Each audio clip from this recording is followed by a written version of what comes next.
বিসমিল্লাহির রহমানির রহিম। প্রিয় শিক্ষার্থীবৃন্দ, আশা করি তোমরা সবাই ভালো আছো, সুস্থ আছো। আজকে আমি অনার্সের ফার্স্ট ইয়ার স্টুডেন্টদের নন মেজর ক্লাস নিচ্ছি একটা। তোমাদের স্বাগতম ঢাকা কলেজের অনলাইন ক্লাসে। আমার পরিচয়টা দিয়ে নিচ্ছি। আমি রুনা লায়লা, সহকারী অধ্যাপক, পরিসংখ্যান বিভাগ, ঢাকা কলেজ, ঢাকা। প্রিয় শিক্ষার্থীবৃন্দ, তোমাদেরকে আগে অনেকগুলো ক্লাস নেওয়া হয়েছে। আমি গত ক্লাসটা নিয়েছিলাম Introduction to Statistics, Stat NM 101 এর টপিক ছিল গত ক্লাসে, তোমাদের মনে আছে নিশ্চয়ই, ডাটা প্রেজেন্টেশন। সেখানে আমরা ডাটা প্রেজেন্টেশনের প্রাথমিক দুইটা বিষয় আলোচনা করেছিলাম। একটা হচ্ছে ক্লাসিফিকেশন আর একটা হচ্ছে টেবুলেশন। তোমরা জানো ক্লাসিফিকেশনটা হচ্ছে ডাটাগুলোকে একটা ক্যাটাগরি ভিত্তিতে কতগুলো ক্লাসে ভাগ করে প্রেজেন্টেশন করা। সেখানে আমরা কতগুলো প্রকারভেদ শিখেছিলাম এবং টেবুলেশন আমরা বলেছিলাম যে কলাম এবং রো এর ভিত্তিতে ডাটাগুলোকে টেবিল আকারে উপস্থাপন করা। এবং টেবুলেশনে আমরা কিন্তু একটা টেবিলের বিভিন্ন পার্টসের প্রসঙ্গে আলোচনা করেছিলাম। তো আজকে আমরা খুব ইম্পর্টেন্ট একটা বিষয় আলোচনা করব, সেটা হচ্ছে ফ্রিকোয়েন্সি ডিস্ট্রিবিউশন। ডাটা প্রেজেন্টেশনের টেবুলার ফর্মের মধ্যে ফ্রিকোয়েন্সি ডিস্ট্রিবিউশন হচ্ছে একটা খুবই ইম্পর্টেন্ট একটা বিষয়। এই ফ্রিকোয়েন্সি ডিস্ট্রিবিউশন থেকে আমরা কিন্তু পরবর্তীতে স্ট্যাটিস্টিক্যাল অ্যানালাইসিস যা কিছু করা লাগে ফ্রিকোয়েন্সি ডিস্ট্রিবিউশন থেকে আমরা করে থাকি। সেই জন্য ফ্রিকোয়েন্সি ডিস্ট্রিবিউশন খুবই গুরুত্বপূর্ণ একটা বিষয়। এখন এখানে আমরা আগে জানবো যে ফ্রিকোয়েন্সিটা কি। ফ্রিকোয়েন্সি ডিস্ট্রিবিউশনে আমরা দেখে নিচ্ছি যে হোয়াট ইজ ফ্রিকোয়েন্সি। এখানে দেখো যে বলা আছে যে before determining a frequency distribution, it is need to understand the term frequency. After making a number of classes, the number of observation falling in a class is called the frequency of that class. Frequency distribution is a table or quantitative or qualitative data set. A frequency distribution is a data set is listening of classes or categories and their frequencies. অর্থাৎ এই frequency distribution হচ্ছে একটা data set যেখানে class থাকবে এবং তাদের frequency থাকবে, অথবা অবজারভেশন থাকবে এবং তাদের ফ্রিকোয়েন্সি থাকবে। আরেকটি ইম্পর্টেন্ট বিষয় হচ্ছে টালি, কোন মান কতবার আসছে সেই অনুযায়ী একটা করে টালি চিহ্ন দেওয়া এবং টালিগুলো যোগ করে কিন্তু আমরা ফ্রিকোয়েন্সি পেয়ে থাকি। তাহলে আমরা ফ্রিকোয়েন্সি ডিস্ট্রিবিউশন আরেকটা ডেফিনেশন এখানে একটু দেখে নিচ্ছি। In statistics, a frequency distribution is a list, table or graph that displays the frequency of various outcomes in a sample. Each entry in the table contains the frequency or count of the occurrence of values within a particular group or interval. এখানে একটা example দেয়া আছে, simple একটা example, যে কতজন এখানে agree হয়েছে, আর এগ্রি সামওয়েট 30, নট শিওর 20, এরকম একটা টেবিল দেওয়া আছে। এটা একটা হচ্ছে frequency table, univariate single univariate frequency table বলা হচ্ছে এটাকে। এখন আমরা একটু ডিটেইলসে যাচ্ছি, যে আমরা যেখানে আমরা আগে শুরু করেছিলাম ফ্রিকোয়েন্সি ডিস্ট্রিবিউশন টেবিলটা কিভাবে তৈরি করতে হয় আমরা দেখবো। এবং তার আগে আমরা দেখে নিচ্ছি যে ফ্রিকোয়েন্সি ডিস্ট্রিবিউশন দুই ভাবে তৈরি করা হয়। একটা হচ্ছে দুই প্রকার ডাটার জন্য, frequency distribution for qualitative data, frequency distribution for quantitative data. A frequency distribution of categorical or qualitative data is a listing of the distinct categories or values and their frequencies. কিভাবে তৈরি করতে হয় এটা আমরা দেখে নিচ্ছি একটু। এখন টেবিল তৈরি করার জন্য প্রথম কলামে থাকবে আমাদের ভেরিয়েবল,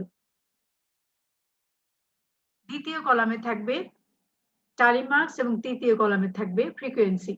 অর্থাৎ ফ্রিকোয়েন্সি টেবিলের সংজ্ঞা দিতে গেলে আমাদের যে বিষয়টা মেইনলি মাথায় রাখতে হবে সেটা হচ্ছে যে তিনটা কলাম মাস্ট, একটাতে হচ্ছে ভেরিয়েবল, একটাতে হচ্ছে টালি, একটাতে হচ্ছে ফ্রিকোয়েন্সি। টালিগুলো যোগ করে কিন্তু আমরা ফ্রিকোয়েন্সি পাই। এবং এই কোয়ালিটেটিভ ডাটার জন্য যে সিস্টেমে আমরা ফ্রিকোয়েন্সি টেবিল তৈরি করি সেটা কিন্তু আনগ্রুপ ডাটার জন্য একই সিস্টেমে টেবিল তৈরি করা হয়ে থাকে।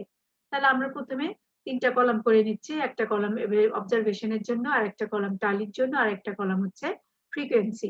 এখন কি করব, list the distinct categories of the observation in the data in the first column. First কলামে আমরা অবজারভেশনের গুলো নিব, সেকেন্ড কলামে আমরা প্রতিটা অবজারভেশনের জন্য একটা করে টালি মার্কস দিব, এবং থার্ড কলামে আমরা টালিগুলো যোগ করে ফ্রিকোয়েন্সি লিখবো, নাম্বার অফ ফ্রিকোয়েন্সি। এবং একটা জিনিস খেয়াল রাখবো তোমরা, যে টালি যখন তোমরা দিবা, এই যে ডান পাশে আমরা দেখতে পাচ্ছি 1 2 3 4টা টালি দেওয়ার পরে 5 নাম্বার টালিটা আমরা এভাবে একটু ক্রস করে দিয়ে থাকি। এটাকে এখানে কিন্তু আমাদের 5টা টালি অবস্থান করছে, 5টা মান এখানে আমাদের অবস্থান করছে। এভাবে আমরা টালি চিহ্ন দেওয়ার পরে টালি গণনা করে আমরা ফ্রিকোয়েন্সি লিখে থাকি। এখন আমরা দেখব কোয়ান্টিটেটিভ ডাটার জন্য কিভাবে ফ্রিকোয়েন্সি টেবিল তৈরি করতে হয়। এবং এখানে আমরা দেখি দুই প্রকার ফ্রিকোয়েন্সি টেবিল, একটা হচ্ছে আনগ্রুপ ডাটা আর একটা হচ্ছে গ্রুপ ডাটা। আনগ্রুপ ডাটার জন্য কিন্তু আমরা জাস্ট এইমাত্র দেখলাম যেটা ক্যাটাগরিক্যাল ডাটা বা কোয়ালিটেটিভ ডাটার জন্য যেভাবে ফ্রিকোয়েন্সি ডিস্ট্রিবিউশন আমরা তৈরি করি, সেভাবে আনগ্রুপ ডাটার জন্য ফ্রিকোয়েন্সি ডিস্ট্রিবিউশন তৈরি করা যায়। তোমরা এখানে দেখো একটা ডাটা দেয়া আছে যে the BJME is interested in studying the typical number of children in household of garments workers to educate their children. The authority conducts a survey of 50 randomly selected households of the garments workers and obtain the following data. Construct ungroup frequency distribution and relative frequency distribution. তো এখন আমরা এখানে দেখতে পাচ্ছি মানগুলো কি কি আছে, 0 আছে, 1 2 3 4 5 এগুলো আছে। এখানে আমরা মানগুলোকে কিন্তু ছোট থেকে বড় ফার্স্ট কলামে দিয়ে নিব। তোমরা দেখো নিচে আমরা একটা টেবিল করেছি, যেটা দেখো এখানে নাম্বার অফ চিলড্রেন 0 1 2 3 4 5 এখানে যেগুলো ছিল সেই মানগুলোকে আমরা ফার্স্ট কলামে দিয়ে নিয়েছি।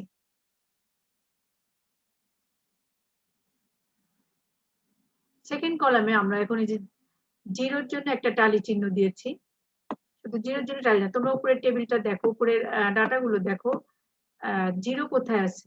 আমরা সিরিয়ালি যাব, জিরো প্রথমে একটা টালি দিয়েছি, তারপরে 3 এর জন্য 3 যেখানে আছে সেখানে টালি দিবা, 4 এর জন্য 4 যেখানে আছে সেখানে টালি দিবা, 2 এর জন্য 2 যেখানে আছে সেখানে টালি দিবা। এভাবে এখানকার একটা করে মান দেখবা আর একটা করে টালি দেবে, এবং প্রতিটা মান পেন্সিল দিয়ে কেটে দিবা, যেটা টালি দেওয়া হয়ে যাবে। না হলে কোনো একটা মান রিপিট হতে পারে কিংবা কোনো মান বাদ পড়ে যেতে পারে। তোমরা যেটা টালি দিচ্ছ আগে মানটা কেটে দিয়ে এখানে একটা করে টালি দিবে, এবং 4টা দেওয়ার পরে আমি আগেও বলেছি 5 নাম্বার টালিটা এভাবে দিবে। এখন আমরা টালি যোগ করে ফ্রিকোয়েন্সি লিখছি। দেখো এখানে 3টা টালি যোগ 3 হয়েছে, এখানে 7টা 7, এখানে 12টা 12। আর রিলেটিভ ফ্রিকোয়েন্সিটা আমরা কিভাবে বের করি, এই প্রত্যেকটা অবজারভেশনের সাথে যে ফ্রিকোয়েন্সি আছে সেটাকে টোটাল ফ্রিকোয়েন্সি দিয়ে ভাগ করে আমরা রিলেটিভ ফ্রিকোয়েন্সি পেয়ে থাকি। সিম্পল বিষয় এটা, যে এই ফ্রিকোয়েন্সিকে টোটাল ফ্রিকোয়েন্সি দ্বারা ভাগ করলে আমরা রিলেটিভ ফ্রিকোয়েন্সি পেয়ে যাই। তো এভাবে আমরা আনগ্রুপ ডাটার জন্য ফ্রিকোয়েন্সি ডিস্ট্রিবিউশন তৈরি করে ফেললাম।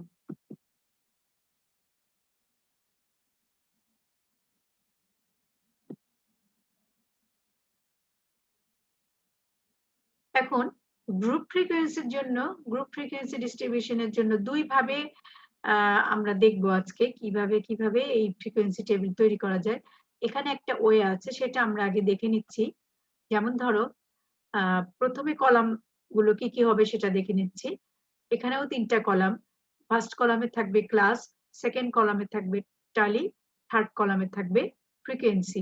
আমরা যখন আনগ্রুপ ডাটা করি তখন কিন্তু ফার্স্ট কলামে ক্লাস থাকবে না, জাস্ট অবজারভেশন গুলো থাকে বা ভেরিয়েবল থাকে, ঠিক আছে? বাট যখন গ্রুপ ডাটা করব, গ্রুপ ফ্রিকোয়েন্সি তৈরি করব, তখন এখানে থাকবে ক্লাস, টালি আর হচ্ছে ফ্রিকোয়েন্সি। এখন কয়টা ক্লাস থাকবে একটা ফ্রিকোয়েন্সি ডিস্ট্রিবিউশনে, সেটা একটা বুঝে নেওয়ার বিষয়, যেটা হচ্ছে যে নরমালি যদি ডাটার সংখ্যা ছোট থাকে তাহলে ক্লাস থাকে সাধারণত 5 থেকে 10, ঠিক আছে? আবার ডাটা যদি বেশি থাকে তখন 15টা বা 20টা হয়ে থাকে, ঠিক আছে? Number of classes actually 5 to 15 হয়ে থাকে।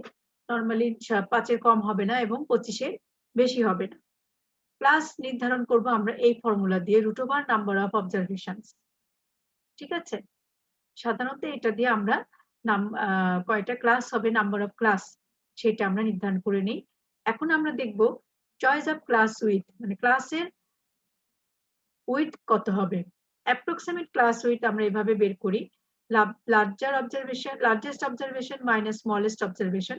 আমরা কিন্তু এই লার্জেস্ট অবজারভেশন মাইনাস স্মলেস্ট অবজারভেশনটাকে বলি রেঞ্জ বা পরিসর।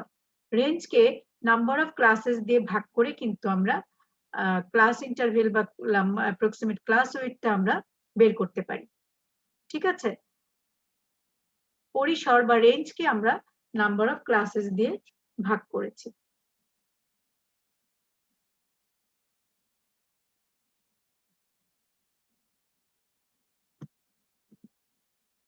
কনস্ট্রাকশন অফ ক্লাস, আমরা এখন ক্লাসের কনস্ট্রাকশন করব, যেটা হচ্ছে আমরা we start the lower limit of the first class with the smallest observation in the data set or suitable number slightly lower than the smallest observation in the data set. যেমন আমার তথ্য সারিতে বা data সেটে সবচেয়ে ছোট যে মানটা আছে সেখান থেকেই আমরা স্টার্ট করতে পারি লোয়ার ক্লাসটা। বাট একটা বিষয়, যেমন ধরো যে যদি লোয়েস্ট মান 2 হয় তবে আমরা অন থেকে শুরু করতে পারি বা 0 থেকে শুরু করতে পারি হিসাবের সুবিধার্থে, ঠিক আছে? তারপরে এল, এল প্লাস ডাব্লিউ, এল প্লাস 2W, এই সিস্টেমটা ফলো করে আমরা ক্লাস উইথ ক্লাসগুলো নিতে পারি, লোয়ার ক্লাসগুলো এভাবে নিতে পারি। এগেইন আপার ক্লাস কিন্তু আবার আমরা কি করব, আপার লিমিটস গুলো এভাবে নিব। আপার লিমিট যদি of the first class u হয় তখন পরের আপার লিমিটটা হবে ইউ প্লাস ডাব্লিউ, u plus 2W, u plus 3W, এভাবে আমরা নিতে পারি। এখন আমরা টালি চিহ্ন দিব কিভাবে, দেখো যে প্রতিটা ক্লাসে আমরা ক্লাসে কয়টা মান আছে সেভাবে কিন্তু আমরা টালি দিব না, আমরা অবজারভেশন গুলো একটা করে কাটবো আর কোন ক্লাসে পড়েছে সেই ক্লাসে একটা করে টালি দিয়ে যাব এবং আগের মতোই 4টা টালি দেওয়ার পরে 5 নাম্বার টালিটা আমরা এভাবে দিয়ে দিই। একটা এক্সাম্পল দেখলেই তোমাদের এটা ক্লিয়ার হয়ে যাবে। আমরা এখনই দেখবো এক্সাম্পলে যে কিভাবে ক্লাস ফ্রিকোয়েন্সি ডিস্ট্রিবিউশন তৈরি করা হয়েছে। এখানে তোমরা দেখতে পাচ্ছ অ্যাক্সেস ডাটা দেওয়া আছে, এখানে 40টা অবজারভেশন আছে। তো আমরা আগেই বলেছি যে নাম্বার অফ অবজারভেশনকে রুট করে আমরা নাম্বার অফ ক্লাসেস সম্বন্ধে একটু ধারণা পেতে পারি। তো 40 কে রুট করলে 6.32 হতে পারে। তো আমরা ধরে নিচ্ছি যে নাম্বার অফ ক্লাসেস হচ্ছে 6 এবং largest observation 78, smallest observation 21, that is range হচ্ছে 78 মাইনাস 21। এটাকে আমরা নাম্বার অফ ক্লাসেস দিয়ে ভাগ করে পেয়েছি 9.5। এখন এটাকে আমরা ক্লাস উইথ হিসাবে নিতে পারি, বাট 9.5 যেহেতু পেয়েছি আমরা এখানে 10 কে ক্লাস উইথ হিসাবে নিতে পারি। তাহলে তোমরা দেখো যে এখানে লোয়েস্ট ভ্যালু ছিল আমাদের 21 স্মলেস্ট অবজারভেশন। তো আমরা যদি 20 থেকে শুরু করি, হ্যাঁ, আর ক্লাস ইন্টারভেল আমরা যদি 10 নেই, তাহলে আমাদের ক্লাসগুলো কিভাবে সাজানো যায় সেটা দেখো। 20 থেকে 29, 30 থেকে 39, 40 থেকে 49, 50 থেকে 59, 60 থেকে 69 এবং 70 থেকে 79। তোমরা একটা জিনিস খেয়াল করো, আমরা এখানে 20 থেকে 29 নিয়ে লাস্ট পরে শুরু করেছি 30 থেকে 39। এটাকে বলা হচ্ছে ইনক্লুসিভ মেথড। ঠিক আছে, আমরা দুই ভাবে কিন্তু শ্রেণীগুলো সাজাতে পারি।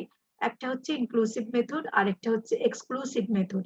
ইনক্লুসিভ মেথডে যে পর্যন্ত আমাদের ক্লাস মানগুলো নেওয়া থাকবে, যেমন 20 থেকে 29 এখানে আছে, তো আমাদের 20 থেকে 29 এর সবগুলো মানই কিন্তু এই ঘরেই পড়বে।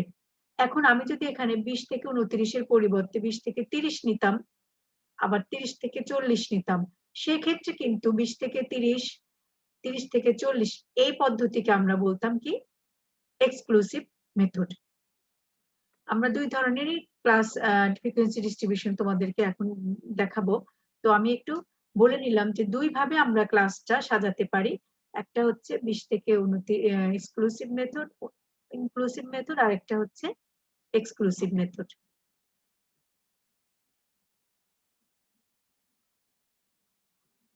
তাহলে তোমরা এখানে যে স্টেপ গুলো আমাদের ছিল গ্রুপ ফ্রিকোয়েন্সি ডিস্ট্রিবিউশনের, সেগুলো একটু দেখে নিলাম। যে প্রথমে কলাম সিলেক্ট করব, তারপরে নাম্বার অফ ক্লাসেস সিলেক্ট করব, তারপরে number of class with select করব। কিভাবে বের করতে হয় তোমরা ফর্মুলা দেখে নিয়েছো। এরপরে আমরা কিন্তু ক্লাসগুলো নিব, যে কত থেকে কত আমরা সাজিয়ে নিব, তারপরে টালি দিব, তারপরে আমরা ফ্রিকোয়েন্সি বের করব। এবং ক্লাস সাজানোর সময় আমরা এক্সক্লুসিভ পদ্ধতিতে করব নাকি ইনক্লুসিভ পদ্ধতিতে করব, সেটা আমরা কোশ্চেন অনুযায়ী বা সুবিধা অনুযায়ী সাজাবো।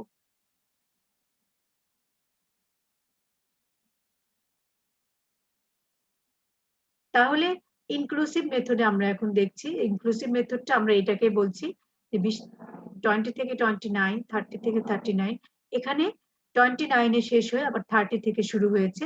এখানে কোনো মান এই শ্রেণীর বাইরে যাবে না এবং এই শ্রেণীর বাইরে যাবে না, সেই জন্য এটাকে বলা হচ্ছে ইনক্লুসিভ মেথড।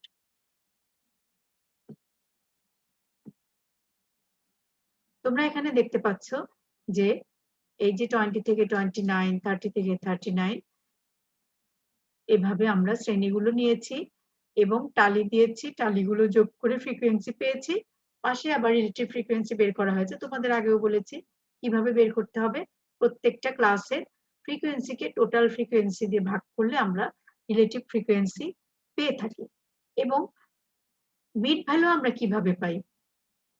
এই যে আপার লিমিট আর লোয়ার লিমিট যোগ করে 2 দিয়ে ভাগ করে কিন্তু আমরা মিড ভ্যালু পেয়ে থাকি। এখানে এই টেবিল থেকে একটা ইন্টারপ্রিটেশন আমরা আসতে পারি। যেমন ধরো বলা হয়েছে যে 30 to 39 computers were sold within 27.5% of the days. ঠিক আছে, আমরা রিলেটিভ ফ্রিকোয়েন্সি দ্বারা দেখতে পাচ্ছি যে কোন ক্লাসে কোন ক্লাস ইন্টারভেলে কত পার্সেন্ট সেল হয়েছে। এই জন্য রিলেটিভ ফ্রিকোয়েন্সিটা বের করা হয়ে থাকে। We can state that 20 to 49 computers were sold within 60% of the days. Similarly, by adding the percentage of the last classes, we can state that 60 to 79 computers were sold within 22.5 days.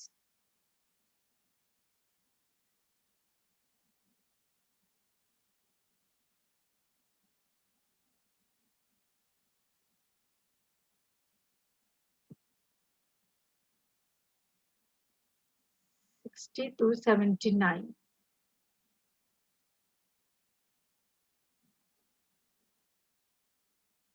Next আমরা যাচ্ছি exclusive method. তোমরা ওই data দিয়েও করতে পারতে, আবার সাধারণত যখন ফ্র্যাকশন থাকবে ডাটাগুলোর মধ্যে তখন এক্সক্লুসিভ মেথডটা বেশি ইম্পর্টেন্ট বা বেশি জরুরি। একই সিস্টেমে আমরা কিন্তু এখানে দেখো নাম্বার অফ অবজারভেশন 60, তাহলে নাম্বার অফ ক্লাসেস হবে আমাদের 60 কে রুট করলে 7.75। আমরা ধরে নিতে পারি যে ক্লাস উইথ অ্যারাউন্ড টু 5, কারণ 5 নিলে আমাদের সুবিধা হবে। এখানে আমাদের রেজাল্ট আসছে 4.8। ঠিক আছে, এখানে রেঞ্জকে আমরা যখন নাম্বার অফ ক্লাসেস দিয়ে ভাগ করেছি আমরা পেয়েছি 4.8। সো আমরা ক্লাস উইথ নিতে পারি বা ক্লাস ইন্টারভেল নিতে পারি 5। এখন আমরা দেখো এখানে কিভাবে সাজানো হয়েছে 35 to 40, 40 to 45, 45 to 50, 50 to 55 এভাবে আমরা এটাকে বলছি এক্সক্লুসিভ মেথড। এবং এখানে তোমরা দেখতে পাচ্ছ যে 35 থেকে 40, আবার আমরা শুরু করেছি 40 থেকে 45। এখন তোমাদের কোশ্চেন হতে পারে যে যদি 40 মানটা আসে তাহলে আমরা কোন শ্রেণীতে নিব, তাই না? এখন এটা একটা কোশ্চেন যে 40 আসলে আমরা এখানে নিব নাকি এখানে নিব। আমরা যখন ইনক্লুসিভ মেথডে গিয়েছিলাম তখন কিন্তু আমরা 40 মানটা এখানে যদি 39 এ শেষ হয়ে যেত, 40 মানটা কিন্তু আমাদের এই ক্লাসে নেওয়া হতো। বুঝতে পেরেছো? তাহলে 40 মানটা এই ক্লাসে নেওয়া হতো। এখানেও কিন্তু আমাদের টালি কোনো চেঞ্জ হবে না। একটা জিনিস খেয়াল করো, এক্সক্লুসিভ মেথড এবং ইনক্লুসিভ মেথডে টালি চেঞ্জ হয় না। সো এই যে 35 থেকে 40, 40 থেকে 45, 40 মানটা এইখানে না বসে আমরা এই ঘরে নিব।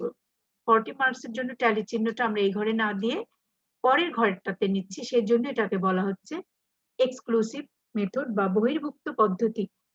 বহির্ভুক্ত পদ্ধতি এই জন্য বলা হচ্ছে যেখানে 40 মানটা এখান থেকে বের হয়ে এই শ্রেণীতে চলে গেছে, ফলে টালি এবং ফ্রিকোয়েন্সি কিন্তু চেঞ্জ হবে না।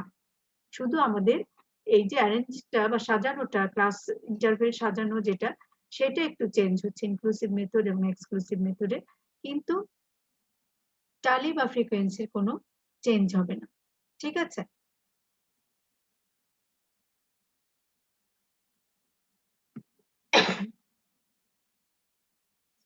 তাহলে শিক্ষার্থীরা তোমরা আশা করি বুঝতে পেরেছো যে ইনক্লুসিভ মেথড এবং এক্সক্লুসিভ মেথডে আমরা কিভাবে শ্রেণীগুলো সাজিয়ে তালিকাটা ফ্রিকোয়েন্সি টেবিলটা তৈরি করছি।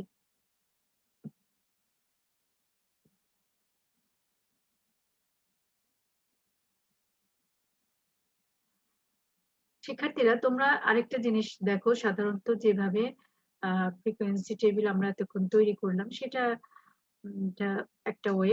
আরো একভাবে ফ্রিকোয়েন্সি টেবিল তৈরি করা যায়। আলটিমেটলি পরের স্টেপ গুলো একই হবে। শুরুতে একটু আমরা দেখে নিচ্ছি যে আরেকটা ফর্মুলা দিয়ে বা আরেকটা সায়েন্টিফিক মেথডে আমরা কিভাবে ফ্রিকোয়েন্সি টেবিল তৈরি করতে পারি।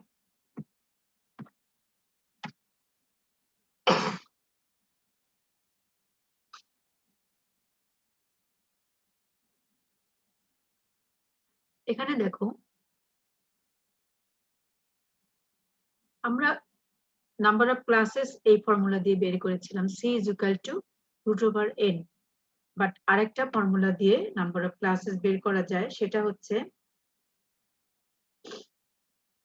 c is equal to 1 plus 3.3 log n। n হচ্ছে নাম্বার অফ অবজারভেশন এবং 10 লগ বেস হবে 10। ঠিক আছে? নিয়ে আমরা নাম্বার অফ ক্লাসেস বের করে থাকি।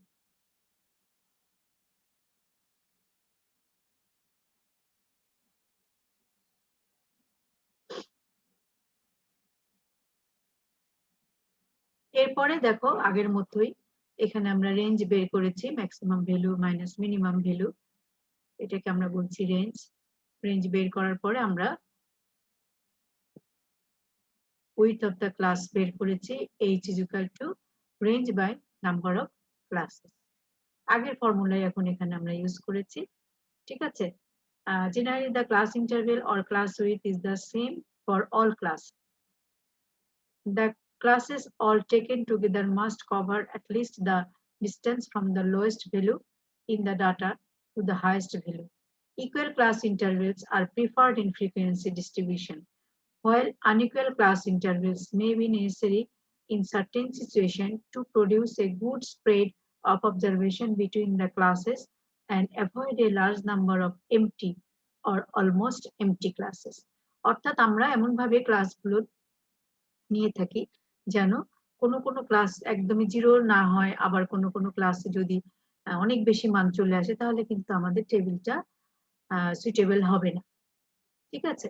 তো আমরা দেখতে পাচ্ছি যে আগের মতোই এখানে আমরা কিন্তু ক্লাস দুই ভাবে আমরা নাম্বার অফ ক্লাসেস বের করা শিখলাম। একটা হচ্ছে লগ দিয়ে আর একটা হচ্ছে রুট ওভার নিয়ে। যে কোনোটাই তোমরা ইউজ করতে পারো। ঠিক আছে? এখন নাম্বার অফ ক্লাসেস বের করার পরে আমরা কি করেছি, পরিসরকে নাম্বার অফ ক্লাসেস দিয়ে ভাগ করে ক্লাস ইন্টারভেল বের করেছি।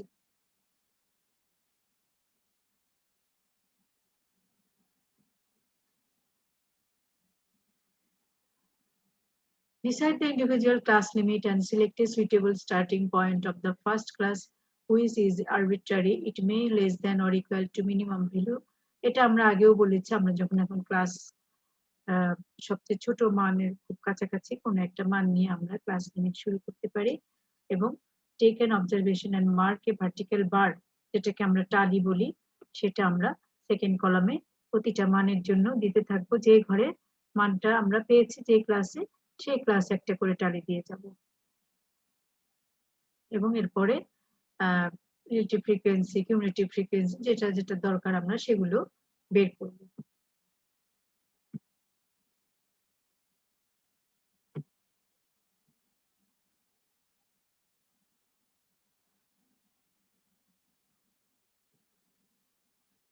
তোমাদের একটা কথা বলি এখানে, যে কিউমুলেটিভ ফ্রিকোয়েন্সিটা কিভাবে বের করা যায়।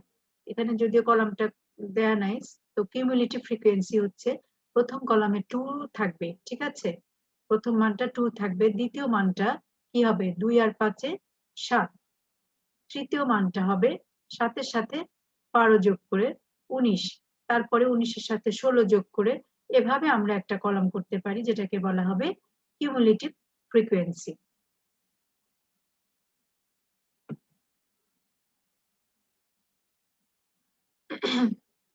কিউমুলেটিভ ফ্রিকোয়েন্সি এবং রিলেটিভ ফ্রিকোয়েন্সি আমরা বুঝে নিলাম। আমরা এখানে দেখেছিলাম যে মিড ভ্যালু বা এক্স এর মানটা আমরা কিভাবে বের করি, এটাও আমরা বলেছি।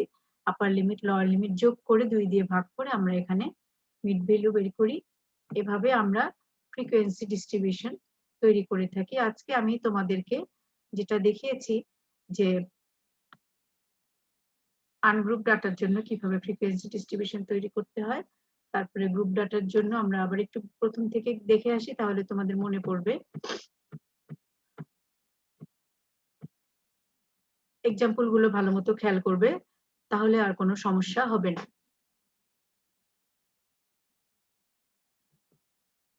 আনগ্রুপ ডাটার জন্য আমরা যেভাবে করেছিলাম, দেখো এখানে আনগ্রুপ ডাটা হচ্ছে, এখানে আমরা কোনো ক্লাস ইন্টারভেল নিই নাই, জাস্ট ভেরিয়েবল গুলো নিয়েছিলাম, যেগুলো ছিল ছোট থেকে বড় সাজিয়ে নিয়েছি। হ্যাঁ, এরপরে প্রতিটা মানের জন্য একটা করে টালি দিয়েছিলাম। আমরা বারবার বলি তোমাদের যে তোমরা ডাটাগুলো দেখবা, ডাটা থেকে কেটে কেটে এখানে টালি দিবা। জিরো এখানে যেমন জিরো, এখানে তুমি খুঁজতে যাবা না যে জিরো কোথায় কোথায় কয়টা আছে, নট দিস ওয়ে। তুমি এখানে যে ফার্স্ট ভ্যালুটা আছে,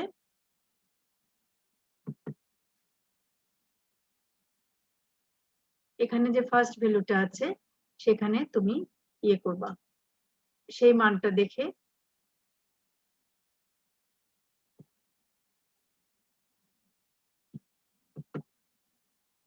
ফার্স্ট ভ্যালু জিরো, জিরোর জন্য তুমি জিরোর ঘরে একটা টালি দিয়েছো।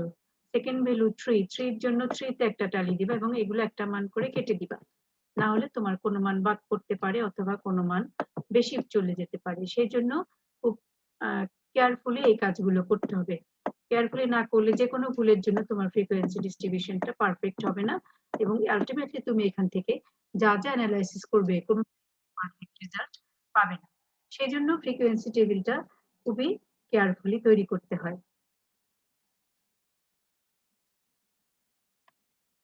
এরপরে আমরা দেখেছিলাম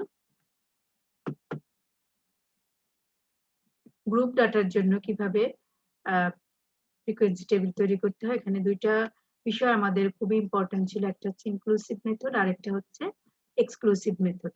সেটা আমরা এক্সাম্পল দিয়ে তোমাদের দেখিয়েছি। ইনক্লুসিভ মেথডে শ্রেণীগুলো আলাদা থাকবে, ঠিক আছে, 20 থেকে 29, 30 থেকে 39, অর্থাৎ শ্রেণীগুলো ডিসক্রিট, আলাদা, কন্টিনিউয়াস না। ঠিক আছে, এই যে আলাদা আলাদা 29, এখানে আবার 30 থেকে 39, 40 থেকে 49, এভাবে আমরা শ্রেণীগুলো সাজিয়েছি, এটাকে আমরা বলছি, ক্লাসগুলো সাজিয়েছি, এটাকে বলছি ইনক্লুসিভ মেথড। এই কারণে যে এখানে প্রতিটা মান প্রতিটা শ্রেণীর মধ্যে থাকবে। বাট এক্সক্লুসিভ মেথডে আমরা যেটা দেখেছিলাম যে কন্টিনিউয়াস শ্রেণী ক্লাসগুলো কন্টিনিউয়াস 35 to 40, 42, 45 এবং এখানে 40 মানটা আমরা বারবারই বলি তোমাদের 40 মানটা কিন্তু পরের ঘরে বসাতে হবে। 40 মানের জন্য পরের ঘরে টালি দিবা এবং এজন্য দেখা যাবে যে টালি এবং ফ্রিকোয়েন্সির কোনো চেঞ্জ হবে না, একই থাকবে।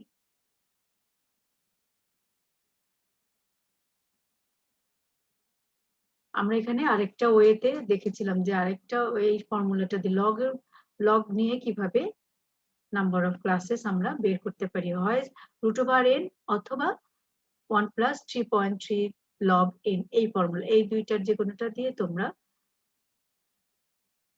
নাম্বার অফ ক্লাসেস বের করতে পারো।